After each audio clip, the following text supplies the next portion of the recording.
Hello people, welcome back to my channel again.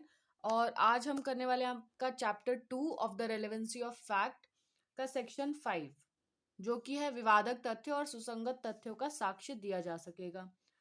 कोई भी evidence जो कि किसी सूट या प्रोसीडिंग में दिया जाएगा, किसी भी फैक्ट इन इशू के एग्जिस्टेंस या नॉन एग्जिस्टेंस से रिलेटेड, वो फैक्ट रेलेवेंट होगा और कोई नहीं इस सेक्शन के बाद।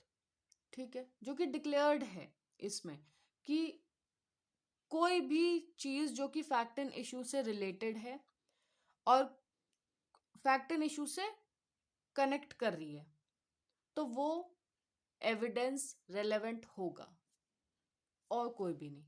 मतलब ये नहीं है कि बिना सिर पैर की बातें आप किसी भी फैक्ट से जोड़ दोगे तो वो एविडेंस रेलेवेंट नहीं होगा।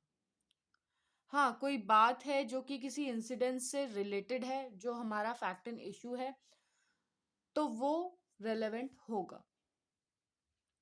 ठीक है, एक्सप्लेनेशन इसमें दिया हुआ है। इस सेक्शन को अगर आप पढ़ोगे तो उसमें एक एक्सप्लेनेशन दिया हुआ है कि सिविल प्रोसीजर में अगर किसी बंदे को आप डिसएंटाइटल कर देते हो, मतलब कोर्ट डिसएंटाइटल कर देती है कि वो एविडेंस नहीं दे सकता, तो ये सेक्शन भी उसको इनेबल नहीं करेगा कि वो एविडेंस दे सकता है किसी चीज का। अगर सिविल प्रोसीजर कोड के तहत कोई बंदा डिसएंटाइटल्ड हुआ है तो यहाँ पे भी उसको एंटाइटलमेंट नहीं मिलेगा एविडेंस देने का। एग्जाम्पल से समझेंगे ज्यादा अच्छे से समझ आएगा।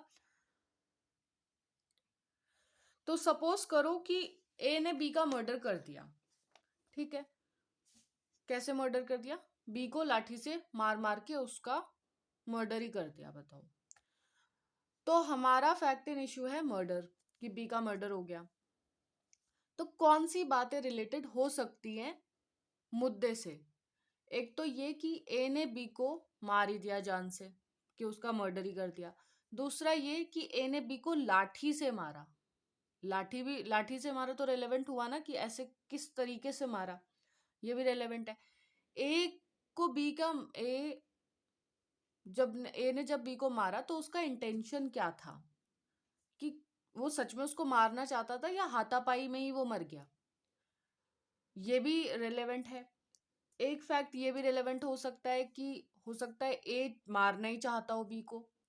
क्या पता कोई पहले की भड़ास हो या फिर कोई ऐसी बात हुई हो जिनसे वो ए चिढ़ा बैठा हो और ए ने बी को मार दिया।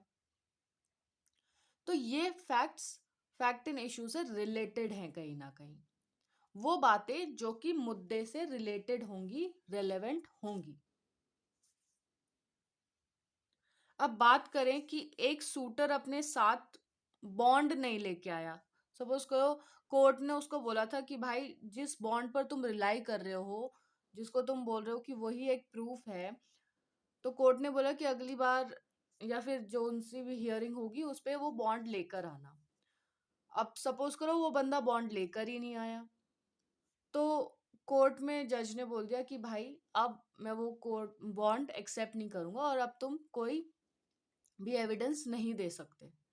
तो सीपीसी के तहत वो एविडेंस अगर देने के लिए डिसएंटाइटल्ड हो गया है वो बंदा, तो ये सेक्शन भी उसको इनेबल नहीं कर देगा कि वो अपना एविडेंस दे सके या फिर वो बॉन्ड दोबारा पेश कर सके कोर्ट के सामने इस सेक्शन को लेकर आकर। ठीक है, तो मेन तो इसमें सिर्फ दो ही बातें हैं कि कोई भी बात या फिर कोई भी चीज जो कि रेलेवेंट है फैक्ट एंड इशू से या फिर कनेक्टेड है किसी भी तरह, तो वो एविडेंस रेलेवेंट होगा और कोई एविडेंस रेलेवेंट नहीं होगा। और दूसरी बात, अगर किसी पर्सन को सीपीसी डिसएंटाइटल्ड कर देता है एविडेंस देने से, तो ये सेक्शन भी उसको इनेबल नहीं करेगा। तो ये था आपका सेक्शन 5। आई होप मैंने जस्टिफिकेशन किया होगा। और please do like, share and comment to this video, and thank you so much for watching it. Bye bye, take care.